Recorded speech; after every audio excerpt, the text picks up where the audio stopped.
Hi, everybody. My name is Jerry Wise, and for over 45 years, I've been helping people heal through self differentiation to get family dysfunction out of them and become their true selves they were never allowed to be. And in this video, I want to talk about the key phrases to shut down narcissistic, dysfunctional, and toxic parents and regain your control. And often people will think what I mean by that is that I'm going to make them behave in a certain way, when actually I want to shut them down within me, is what I want to do. That's what's so very important. And so, of course, malignant narcissists and abusive parents are virtually impossible to shut down and very difficult to deal with that even internally when someone is malignant. And that's where we need greater distance to be able to balance and stabilize ourselves. It's likely that just thinking about these responses could stir up some reactivity within you, and using them will most certainly provoke a pushback from the narcissistic parent. This is a sign that you are on the right track. These responses challenge old dysfunctional dynamics that thrive on control, guilt, and enmeshment. And they thrive in narcissistic and dysfunctional families. Everything feels upside down. What is good feels bad. What is bad feels good. To heal and move forward, you must begin to flip those dynamics. And I believe that's where the work of self-differentiation helps, because the self-differentiation work flips those the right way. And so what really is good for me could feel bad, and what's bad for me feels good to me. I want to learn the opposite of that. And that's what self-differentiation can help you to achieve. When it comes to self-differentiation, how we respond to dysfunction is everything. The root of many of these lifelong struggles, whether emotional challenges, reactivity, unhealthy relationships, stems from a lack of self-differentiation. And self-differentiation is the process of learning to separate your sense of self from the emotional entanglements of your family system and becoming the authentic person you are always meant to be, regardless of how others behave or whether they approve or disapprove. Self-differentiation is really not about changing others or gaining approval from others. It's about staying clear, calm, and committed to yourself, regardless of how others behave or respond. These responses allow you to break free from the old patterns of focusing on how you respond or react, rather than trying to control how others act. Because what I want to do is focus on self. How should I respond for me? Not how should I respond to change them? Not how should I respond to keep them happy with me? But how should I respond for me? And then allows me to disconnect from the emotional enmeshment that we have. One such phrase is, I see it differently, and I'm fine with that. That's whenever they try to impose their perspective on you. Well, Jerry or Betty or whoever it might be, a parent may say, well, I always knew that you would not find really a very good marriage partner. Well, I see that differently, and I'm fine with that choice. I see it differently, and I'm fine. You can be unfine. You can think I'm dumb for thinking that's fine. You can think whatever you want to think. But I am not you, and you are not me. I see it differently, and I'm fine with that. And this response respects their right to have an opinion, even a crazy opinion, but reinforces your autonomy. It also diffuses conflict by signaling that you won't argue or justify yourself. I'm not going to argue with you. I see it differently, and I'm fine with that. There is no argument to have.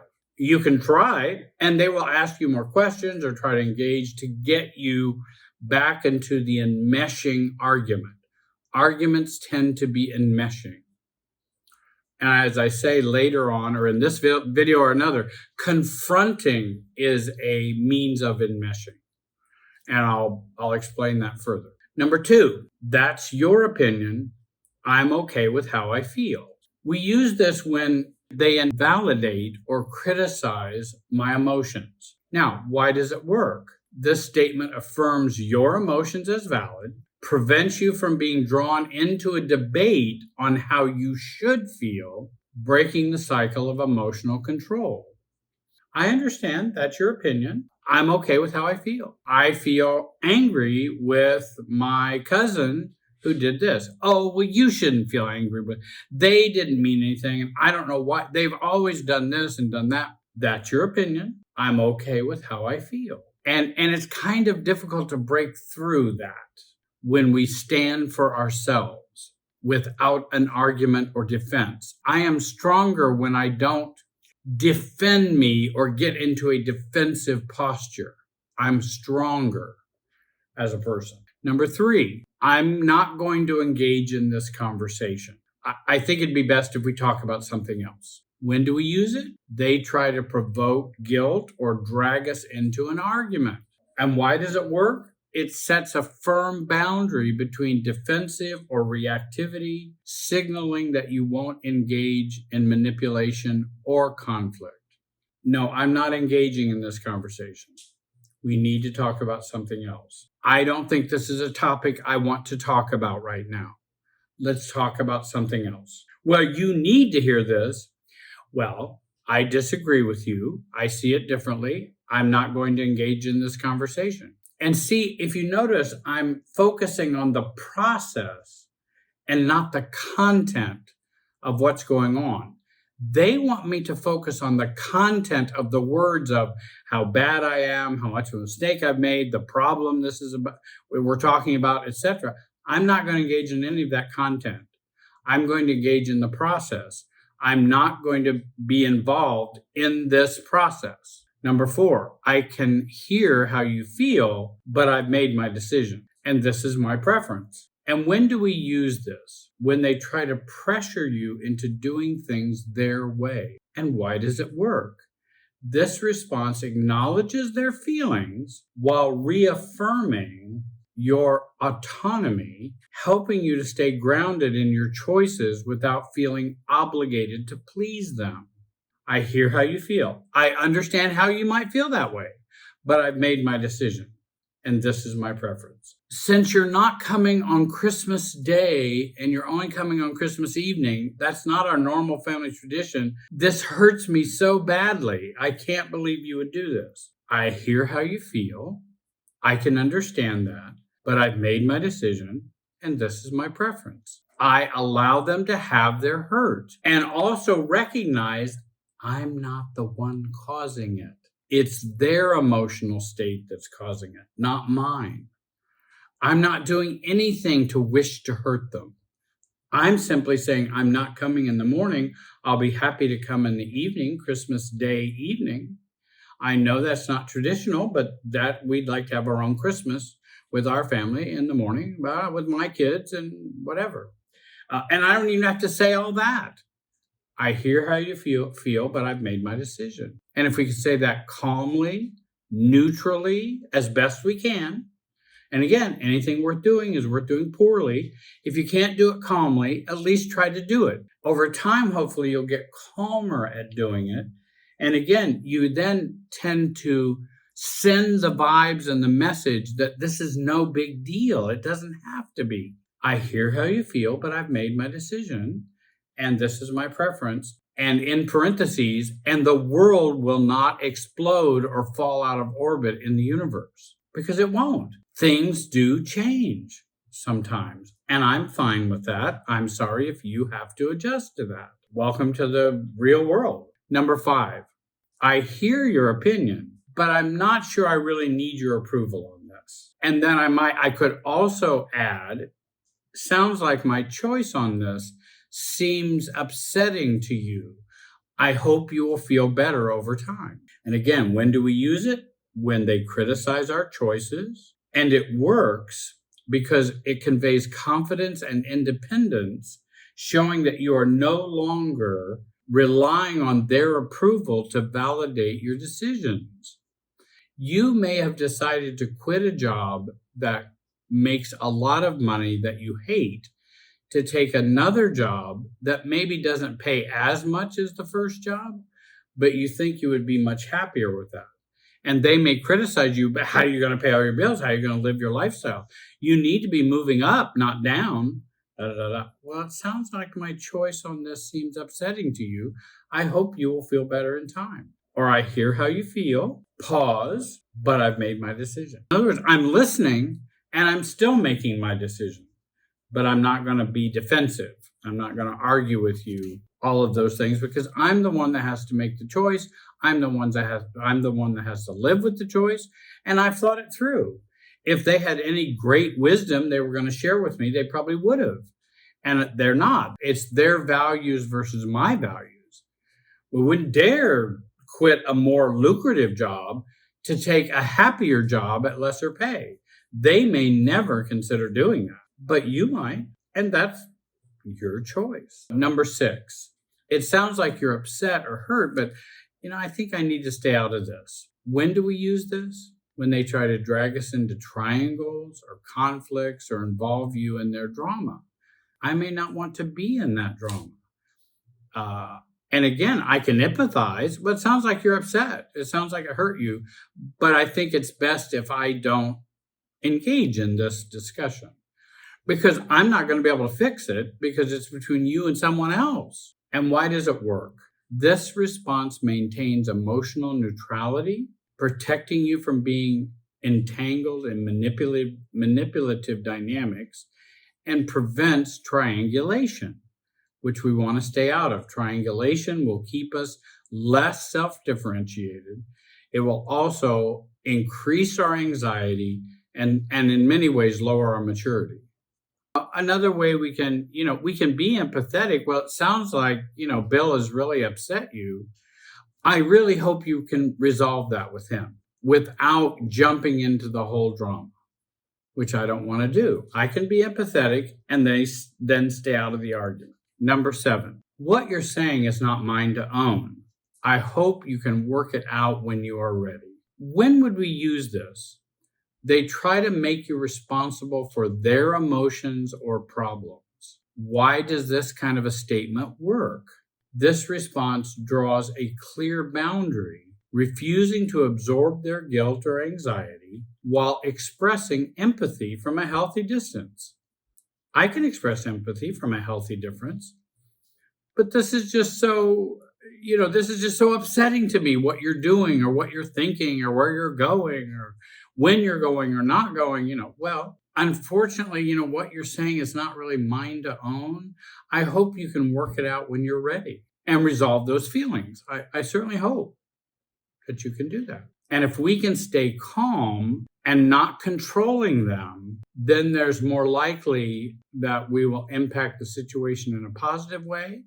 And even if we don't, we're impacting the situation for me in a positive way, even if it doesn't feel like that for them. Number 8, if that's the way you see it, then I don't have anything more to say on the topic.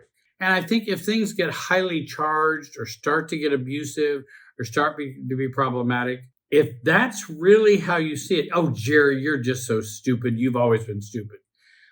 Well, if that's the way you see it, then I don't have anything more to say on the topic.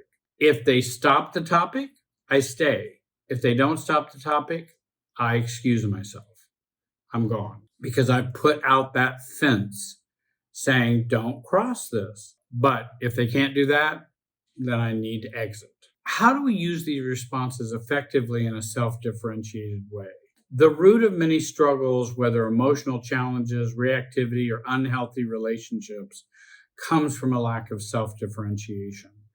Self-differentiation means learning to separate your identity from the emotional entanglements of your family system, or I also call family emotional field. We're a part of that field and that Wi-Fi and that super self of the family of origin, allowing you to become the authentic person you were always meant to be. Here's ways to apply self-differentiation in your responses to dysfunctional people and dynamics. Calmness is everything, as I've mentioned. The power of these responses lies in staying in a non-reactive, composed, and emotionally clear state. Even when you're experiencing pushback, we want to stay calm. If you can't stay calm, it still could be good to use these statements, whether you can or can't. Again, anything worth doing is worth doing poorly, because you'll get better at doing it and becoming more calm and see that the world doesn't fall apart if you use these statements. You'll become more confident as you go. Use the broken record technique. If they persist, calmly repeat your response without elaboration or getting pulled into the explanations for why. Well, I understand what you're saying, and it sounds like you're upset, but I still think it's best if I stay out of this. Well, don't you want to see how bad they hurt me? It sounds like you're upset or that you're feeling hurt. I just think I need to stay out of this. And you just keep doing the broken record. Another help to a way to apply these types of statements is expect resistance. Always expect resistance. Dysfunctional dynamics thrive on predictability. Be prepared for guilt tripping, escalation, or emotional manipulation as you stand firm. So if you're going to use this statement, prepare yourself emotionally and mentally for this. And I do that preparation. I also teach it in the online program. I talk about it in the free training. In preparing yourself for these situations, you can prepare that if I say this, what do I expect them to say in response? And then if I say this again, what do I expect them to say in response or do? And so we're preparing ourselves for the play that's going to be happening so that we can play our part much more in a self-differentiated way. Because you already probably know what they're going to do and what they're going to say. Maybe some of you don't, because sometimes we don't. We've never used words like this. So I don't know what they would do. And so we may learn to find out what they would do or say if you said some of these statements. Expect the resistance. That's okay. Prepare for that. Prepare emotionally and mentally for that. And if you get resistance, go, that's what I expected. Keep responses short and concise. Don't do a lot of defending, a lot of explaining, a lot of, well, that's not healthy. And let me tell you the psychologically right way, Dad, for you to act this way. And that's why I'm saying this, because I learned this in Psychology 101 or whatever. Don't do any of that. Be the person you want to be. Don't be a psychologizer for your family. Be a real you. Remember, you are not them and they are not you. Their emotions and choices belong to them, not you. In my online program, Road to Self, I teach you to formulate your own responses. I hope you'll subscribe, like, and comment on this video. I want to thank you for joining me. Have a great day and be wise.